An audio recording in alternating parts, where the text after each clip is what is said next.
Turn to Romans chapter 12. You know, one of the challenges of preaching through a book of the Bible as I do is always how much time do you give it? Martin Lloyd-Jones, I don't know how many years he spent in Romans, a lot, and he in Ephesians, his sermons in Ephesians filled up 6 volumes. I don't do that, but we're taking a full 2 years in Romans, and when I get to certain passages, I have to make a decision. Do I jumble all this together and rush through it, or do I stretch it out? Obviously, the clock is ticking. My plan, my goal is for my last sermon as your pastor to be that doxology in Romans 16. So sort of timing that and making it work out. Of necessity, today, let me just go ahead and confess, all right? My sermon has 16 points. But Paul is writing that he's just putting these really pithy sayings together. What we've studied so far in Romans 12, this incredible admonition to us to present our bodies as a living sacrifice, holy, acceptable to God. That's our reasonable act of worship. That's our spiritual worship. And once we present our bodies to Him, then we make sure that we're not conformed to this world, but we transform. We're transformed by the renewal of our minds. And then he explains to us that this is all of grace. We're not to think more highly of ourselves than we ought, because everything we have is a gift. And then he talks about spiritual gifts. But now, having told us about these 7 motivational spiritual gifts, I think he also wants us to know that God doesn't need specialists. That just because you have a certain skill set or a certain type of spiritual gift, that this does not exempt you from other types of service, and there's still the things that you have to do in the church. And so he's going to give us these short, pithy statements. In English, they're written in an imperative form, although he's doing something a little bit different in Greek, but they're imperatival in force. He's telling us what we need to do. So, and he concludes in verse 8, that section about the 7 motivational gifts. And then in verse 9, and today we're just going down through verse 16, but you'll see why my sermon has 16 points. And it's because he's just given us rapid fire, a lot of things that we all have to do. He says, verse 9, let love be genuine. Abhor what is evil. Hold fast to what is good. Love one another with brotherly affection. Outdo one another in showing honor. Do not be slothful in zeal. Be fervent in spirit. Serve the Lord.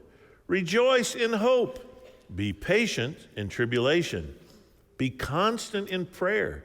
Contribute to the needs of the saints and seek to show hospitality. Bless those who persecute you. Bless and do not curse them. Rejoice with those who rejoice. Weep with those who weep. Live in harmony with one another. Do not be haughty, but associate with the lowly. Never be wise in your own sight. Now, I'm almost arbitrarily going to stop there. He's got a bunch more coming, the rest of the chapter, but I can't get them all in one sermon.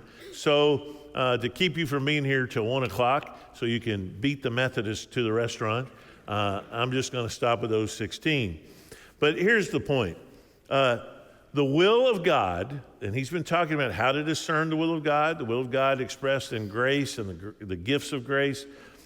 The will of God is always going to be to make us like Jesus, all right? Now, that is our above relationship. So we're related to Jesus above by being like him. But we're not related only to him. Spiritual gifts that we're given are always designed to help us serve the body of Christ. And that is our beside relationship. related to Jesus above by being like him, related to the saints beside us in service and community. And this is how we live out the will of God, being like Jesus, serving others. As we serve others, becoming more like Jesus, these things go together. And we talked about the two kinds of the will of God. The secret will of God, like those things that those are things like, who do I marry and do I take this job? Things that aren't written in Scripture. They're the specific things about your life. And then the revealed will of God, all his moral commands, the things that he tells us, this is what you must do, here's what you must not do. And the secret will of God will never lead you to violate the revealed will of God. Okay? So when a lady comes into my office and says, the Lord is leading me to leave my husband, and he's brought this wonderful Christian man into my life, and I'm supposed to marry him. Okay, I'm like, no, that cannot be, because here's what the Bible says.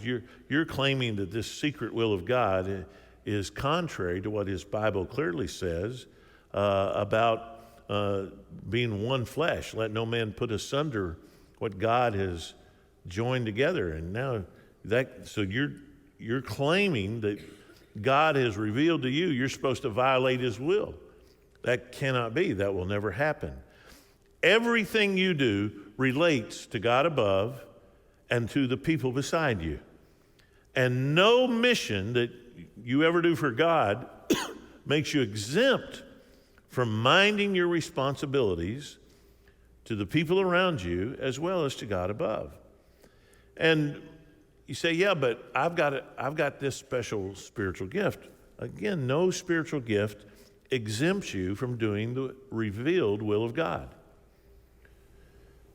Just because you have some spiritual gift does not mean you're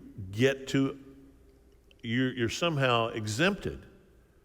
You get a pass in avoiding the basic will of God that he just teaches all over the Bible. No gifting, for instance, removes you from the burden of caring for the people around you. No spiritual gift means that you aren't responsible for activities that maybe other gifts do better than you, or maybe they enjoy them more than you. Maybe they do them with greater zeal than you. We can admit that there are people who do things better than others, but you still have to do them. For instance, people with the gift of mercy still need to hate sin and love repentance. They can't just be, I feel so bad for this person caught in sin, that they never get them to repentance. And people with the gift of teaching still need to be generous in their giving. You can't say, that's for the people with the gift of giving. Hey, no, I've got the gift of teaching, so I don't really need to give. No, that's not how spiritual gifts function. They're motivational gifts. They explain why we're drawn to certain activities, but they do not exempt us from the basics of Christianity. And so Paul is reminding us now, after discussing those motivational gifts in the context of the will of God, he's reminding us of God's will in every situation. That you've got to do the basics in every situation. When I preached a few weeks ago at Alistair Begg's Basics Conference, and he calls it that because he said, whether you're talking about your golf game or your marriage or preaching or whatever, it's the ability to continue to do the basics well over and over and over again that make you proficient at something. And he's exactly right. It's doing the basics well over and over and over again that makes you succeed in anything. And that's certainly true in the Christian life. So Paul here says, let me just hit you up with some rapid fire things you need to make sure you do. Doesn't matter what your spiritual gift is, these are the ways that you should behave. These are the things you should do. This is how you follow Christ. The first thing he says, let love be genuine. Let it be real.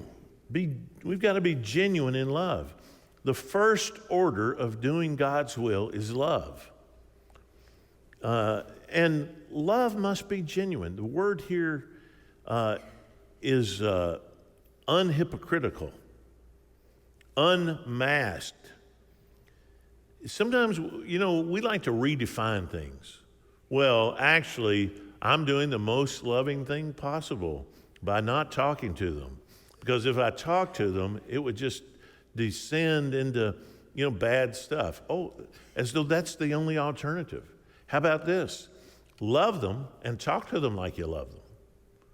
Let love be genuine. In other places in the Bible, he and Peter demand the necessity of being genuine in love. Over in 2 Corinthians chapter 6, Paul uses the same phrase there in verse 6. He's given here a list of the way that he proves he's commended by God. He says, by purity, knowledge, patience, kindness, the Holy Spirit, genuine love, real love, unhypocritical love. Peter uses the same phrase over in 1 Peter chapter 1 and verse 22. He says, having purified your souls by your obedience to the truth for a sincere brotherly love, love one another earnestly from a pure heart. Now see, it doesn't matter what spiritual gift you have. It doesn't matter whether you're the pastor or the greeter or the chief cook and bottle washer. If you're a follower of Jesus, you're to love people genuinely. People, especially here in the South, can we just admit we're really good at acting nice externally, while internally, bless her heart, people can be externally kind and nice without showing genuine love and affection. We've sort of mastered that. Don't do that. And the alternative is not just, I'm just going to speak the truth. I'm just going to say, no, love them. Genuinely love them. Not only must we be genuine in love, we've got to be passionate in holiness. Back in Romans 12, he says, abhor what is evil, hold fast to what is good. Right here in these first verses of this section, Paul uses three words that occur only once in all of the New Testament. And this word translated abhor is one of them. It's a participle that's a really strong term for hatred. It's not enough that you simply don't do bad stuff. Paul says you should hate it. Here he gives us something to loathe, evil, but then something to like, good. Something to let go of, but something to cling to, something to find disgusting, something to find delightful. Just think about sins. It's not enough merely to say, I don't look at pornography. We should hate it. We should hate it for the misery it causes. We should hate it for the lives it's destroyed. It's not enough to not be a racist. We should hate racism. We should see the pain, the misery that it's caused, the way it's torn up our society. We should hate racism. It's not enough to just say, I'm not a racist. Well, how about we hate sin? It's not enough to have integrity. I need to hate a lack of integrity. I need to find it repulsive to lack integrity.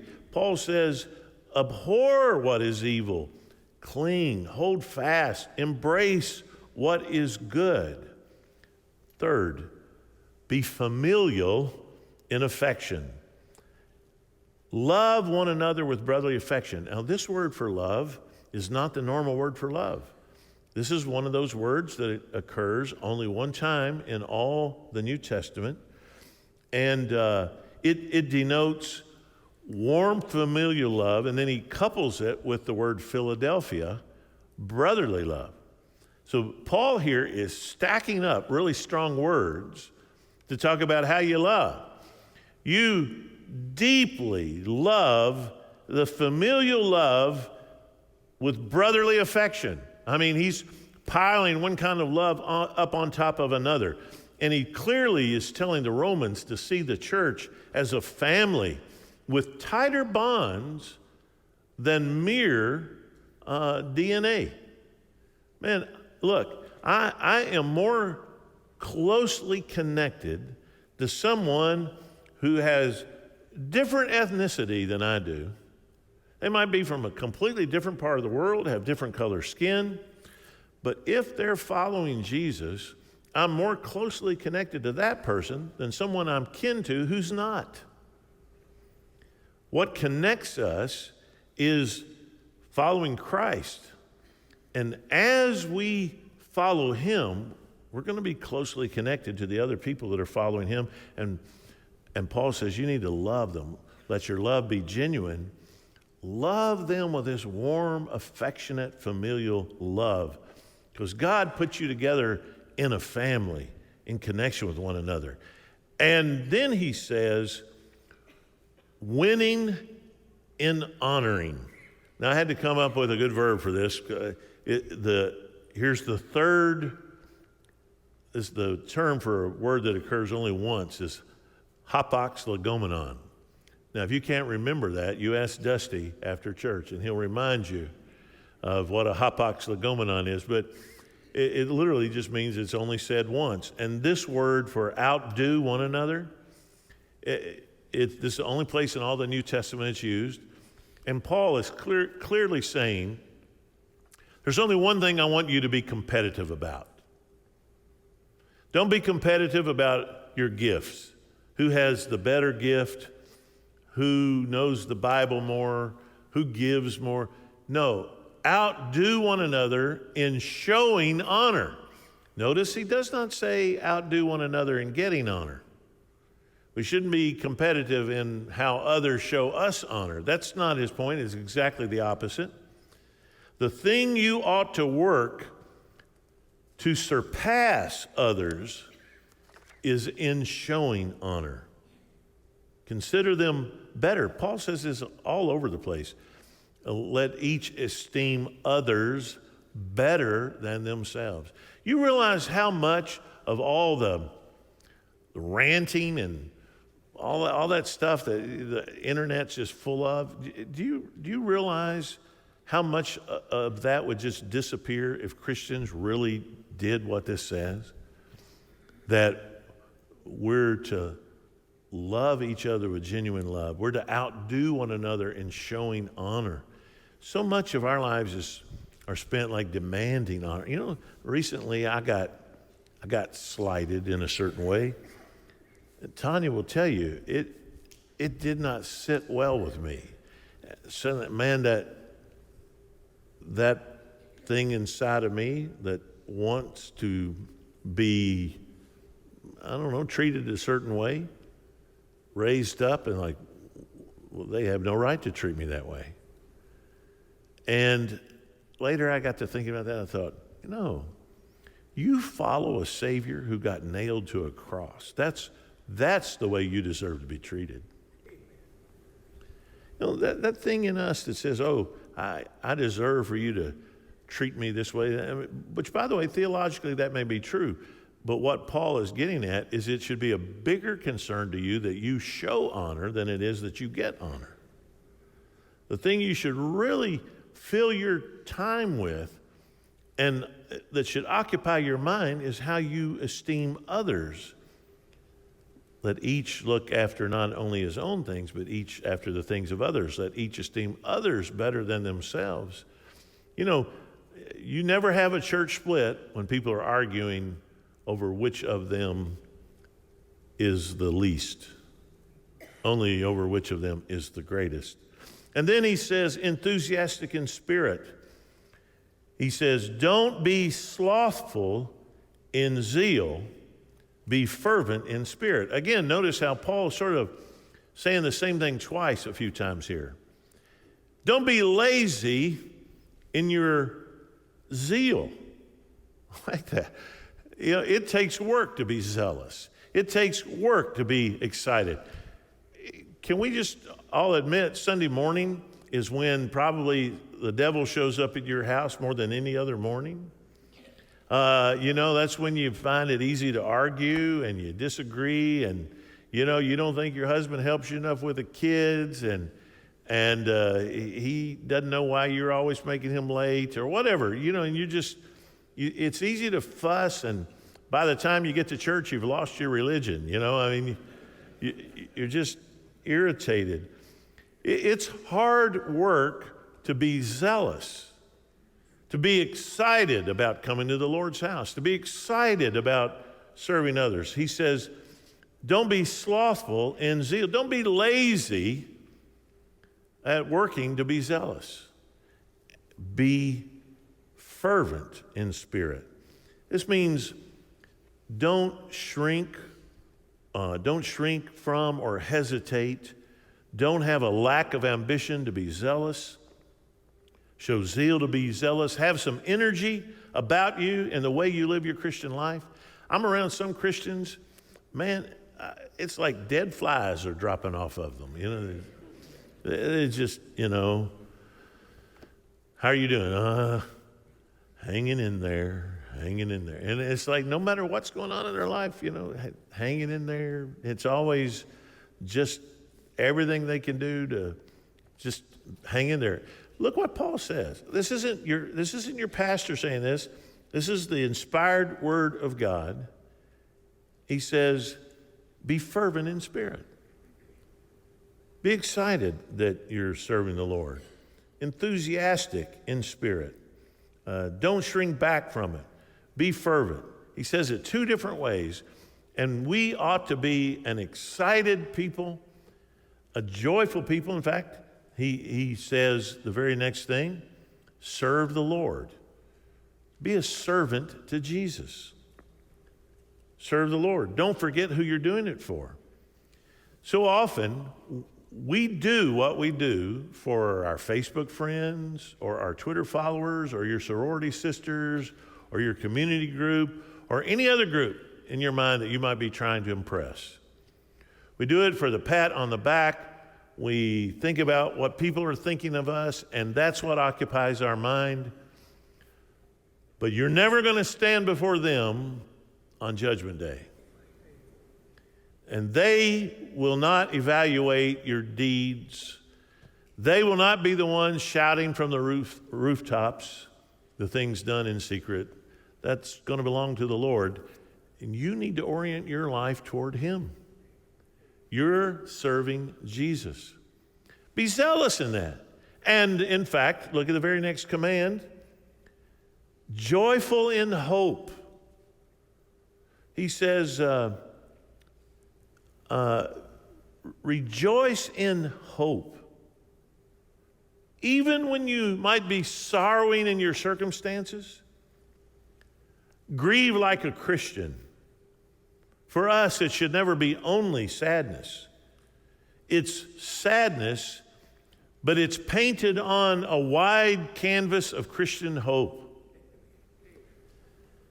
The backdrop of everything that happens to us is that Jesus is going to return and right all wrongs. And what has Paul already taught us in this book? It's that the sufferings of this present world are not worthy to be compared with the glory that shall be revealed in us. Now, that acknowledges two things. You will suffer. You're going to suffer. He says it. There are sufferings in this world, but those sufferings don't compare to the glory that shall be revealed in us. So even when you hurt, even when you sorrow, even when you are wronged, it's not wrong to feel that. It's not wrong to cry out to God about that. Don't misunderstand. I'm not talking about the fake, the shiny, happy people kind of fake Christianity. What I'm saying is that underneath your tragedy, your sorrow, your hurt, there's still a bedrock joy because you have Christian hope. And you know this is not all there is. And you can celebrate the hope even when you're desperately hurting. And then he says, be patient in trials. Be patient in tribulation. Suffering is indeed part of our existence and our calling and our gifting, but it has an end. It's not worth being compared to the glory that's coming. And so he says, be patient even in that suffering. Doesn't matter what spiritual gift you have, you're going to suffer. And it doesn't matter what spiritual gift you have, you need to be patient in that suffering. I would just ask, are you? Are you patient in suffering? I don't know about you, but I'm impatient. I'm impatient in suffering. It's like clockwork. Tanya gets in the car beside me, and, she always says, I'll put my makeup on in the car. Does this happen to you men? You married men, does that happen? And her makeup bag, it's like a 5-gallon bucket. And whatever she needs is at the bottom of it. And it's like rattle, rattle, rattle, rattle, rattle. She's got to lean over, block my side view mirror, head right there, rattle, rattle, rattle, rattle, rattle, rattle. And I'm like, I'm not even patient with that. That's not really even suffering. It's not. It's not.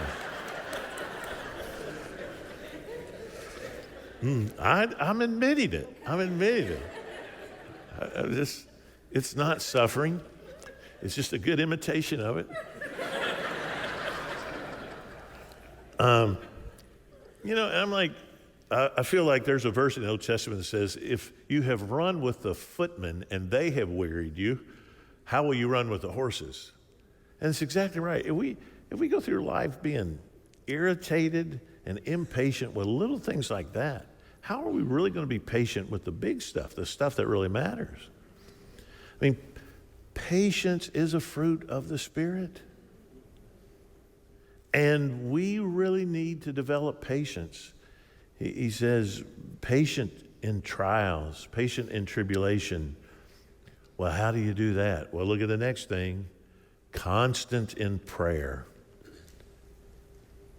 Constant in prayer.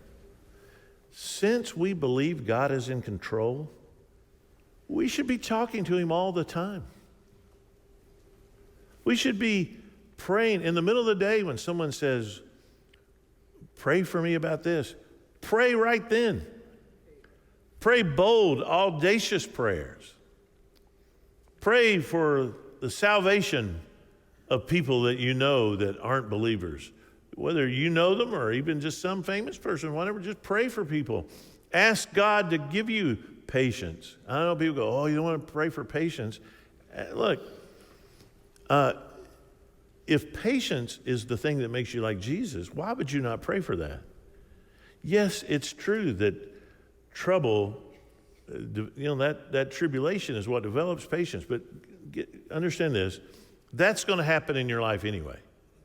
You're not praying for trouble. Trouble's going to come. I don't care who you are, saved, lost, sanctified or not. Trouble comes in your life. What you're praying for is not trouble, but for the right response to it. So pray for patience. Be constant in prayer. Ask him who controls all things to control your mouth, your heart, your mind, your relationships. Ask him. Talk to him about it. Be constant in prayer. Generous to saints. He says, contribute to the needs of the saints. At Buck Run, every day you show up at this church, you're going to see boxes of food out there. People call. We give food. We'll give food to anybody. We won't let anybody go hungry. We will. We're just a generous church, and we do this every single day. But as much as we want to help people out there, we really want to take care of one another.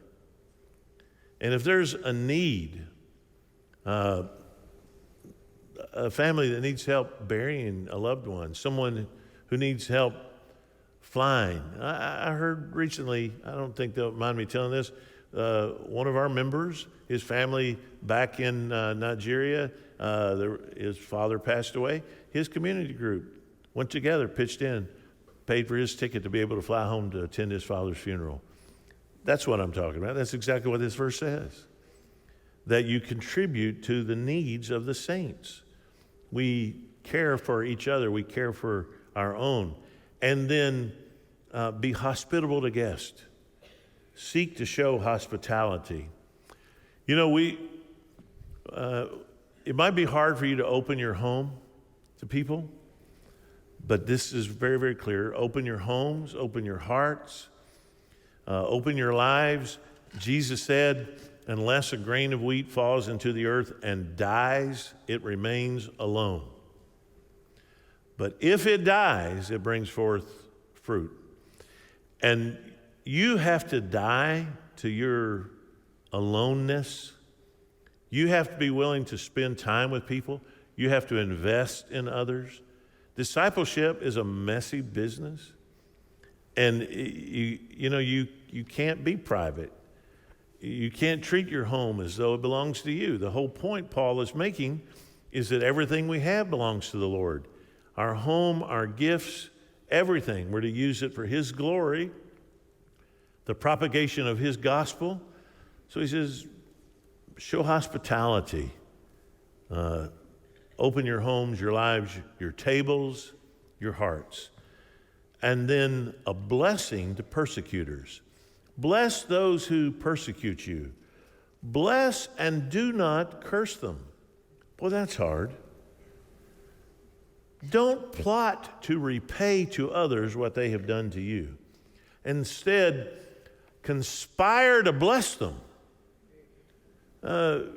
Plot to encourage them, to do for them what they did not do for you, and to bless them. That's truly Christ-like, is it not? Didn't Jesus say? He says, well, if you love those who loved you, what good is that? Even the Gentiles do that. I'm telling you, love your enemies. Blessed are you when men shall revile you and curse you and say all manner of evil against you falsely for my sake. Great is your reward in heaven. So if someone hurts you, wounds you, persecutes you, bless them. And then be empathetic in emotions. He said, rejoice with those who rejoice, weep with those who weep. You know what Paul is saying is that you need to be appropriate with your emotions. Don't be the kind of Christian that throws a wet blanket on everybody else's joy. You know those kind. Hey, man, we're just praising the Lord and we're rejoicing. Yeah, well, are you aware of how much suffering there is in the world? I mean, and it's just, if we're too happy, somebody's got to tell us all the things we should feel bad about. By the same token, if someone is rejoicing, they've had some wonderful development, or someone is sorrowful, rather, and they've had some hard thing happen in their life, don't be the kind that says, well, you obviously don't believe Romans 8:28, or you'd be more cheerful. No, he says, learn to be appropriate. Rejoice with those who are rejoicing. Weep with those who weep.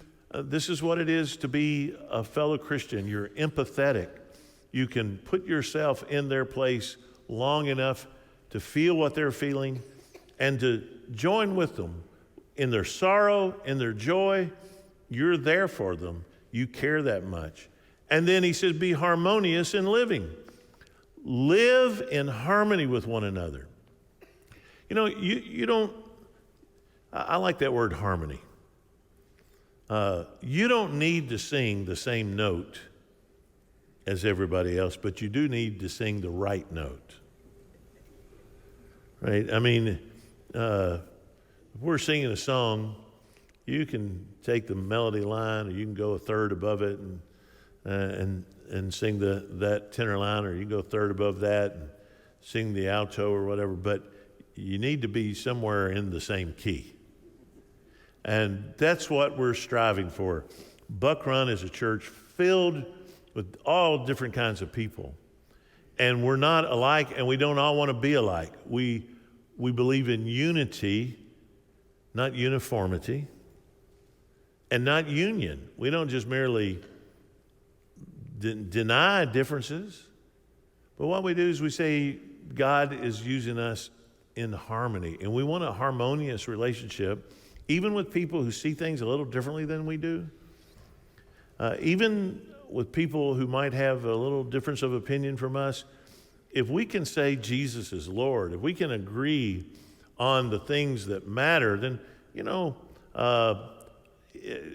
our world, can we just admit in the last few years, people have found more stuff to divide over than I have ever imagined. Not only is it not only my business whether or not you got a vaccine, I just really don't care. And the last thing I'm going to do is rant about what you did. We've entered a time where I think Christians are just putting aside basic Christian kindness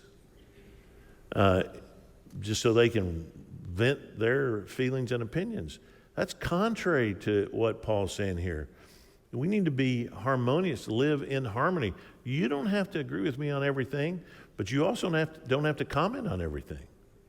And I certainly don't with you. We can live in harmony because we're following the Lord Jesus together. And the very next thing sort of helps us do that, be humble in friendships. He says,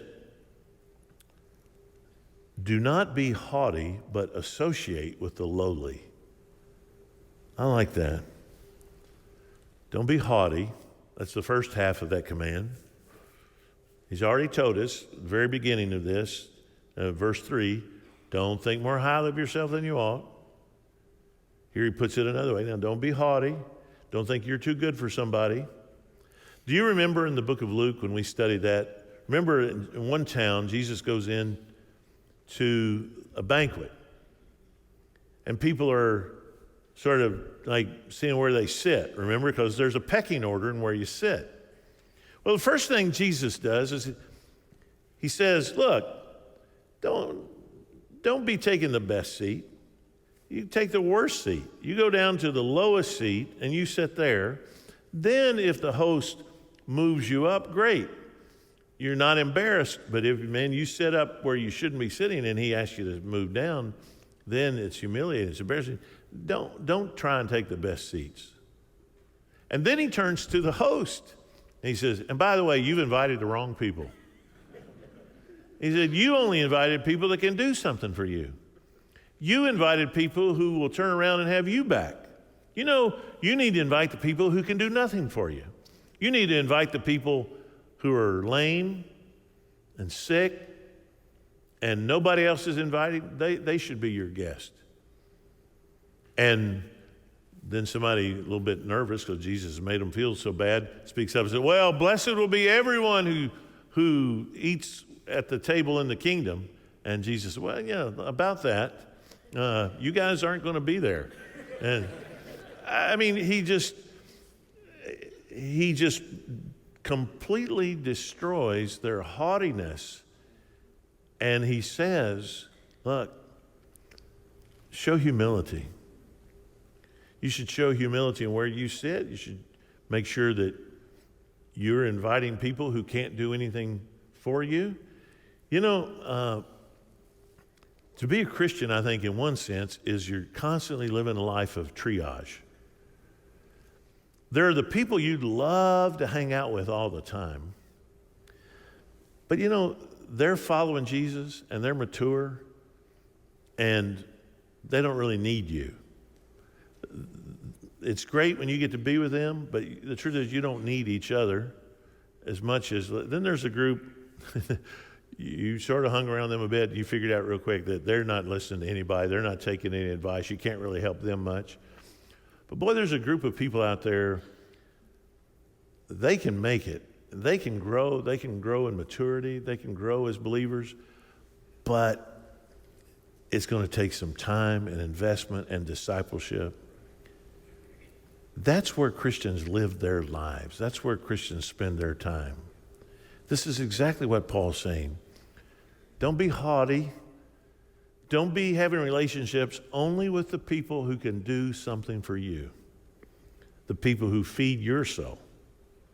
You need to establish relationships with people that you can bless, people whom you can disciple, people whom you can encourage.